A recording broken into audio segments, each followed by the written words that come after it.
আজকে আমাদের মিলি এসেছে। মিলি কিছু ঘন্টা থাকবে। মিলির সাথে লুনার খুব ভাব হয়ে গেছে। খুব তাড়াতাড়ি ফ্রেন্ডস হয়ে গেছে ওরা। ওদের কোনো রাগ নেই, ঝগড়া নেই। দুজনেই খেলছে। আবার লুনা মাঝে মধ্যে খাটে উঠে আসছে, চুপচাপ শুয়ে থাকছে, আবার যাচ্ছে, ওকে শুকছে, ওকে আদর করছে। So I am very satisfied with this.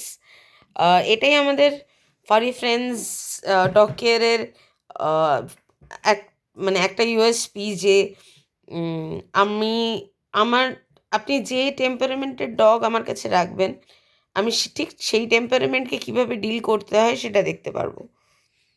আজকে আমি ওর সাথে যদি কোনো একটা অ্যাগ্রেসিভ ডগ রাখি, সেটা সম্ভব না রাখা। কিন্তু আমি তো সবচেয়ে আগে আইডেন্টিফাই করতে পারবো যে কার সাথে কে অ্যাডজাস্ট করতে পারবে। তো সেটাই এখন হচ্ছে আর কি। মিলিয়ার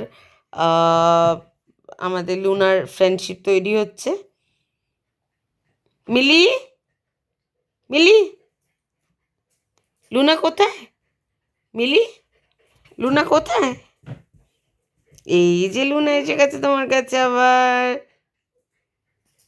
এই যে লুনা। ওকে মিলি, বাই করে দাও। আপনারাও আপনাদের পেটসদের খুব নিশ্চিন্তে রেখে যেতে পারবেন। ডাজেন্ট ম্যাটার আপনার পেটের টেম্পারামেন্ট কীরকম, আমরা সেই বুঝেই সেটাকে ডিল করব যে কারোর সাথে কেউ থাকতে পারবে কি না, বা কেউ একা থাকাটা দরকার কি না, অল দিস থিংস। তো আমি মনে করি যে আই এম ভেরি প্রাউড যে আমি হরি ঘোষের গোয়ালের মতন 10টা কুকুর একসাথে ঢুকিয়ে নিলাম, নিয়ে আমি নিজে কুলকিনারা করতে পারছি না। এটা আমি করি না। তো আপনারা যদি আপনাদের ডগকে ভরসা করে আমার কাছে দেন, তো definitely they will be a lot more scared then I can say many other ক্রেশেস।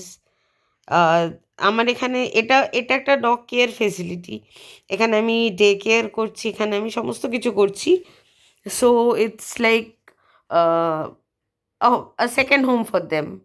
এটা ওদের সেকেন্ড একটা বাড়ি। তো ওরা ওই জন্যই এত কমফর্টেবল ফিল করে, আমার সাথে শোয়, আমার সাথে ঘুমায়, আমার সাথে সাথে ঘোরে, খেলে। So anyway, bye for now. আর ওরা ওদের খেলা, গল্প, ওদের যেরকম গল্প সেগুলো চালিয়ে যাক আর এনজয় করুক।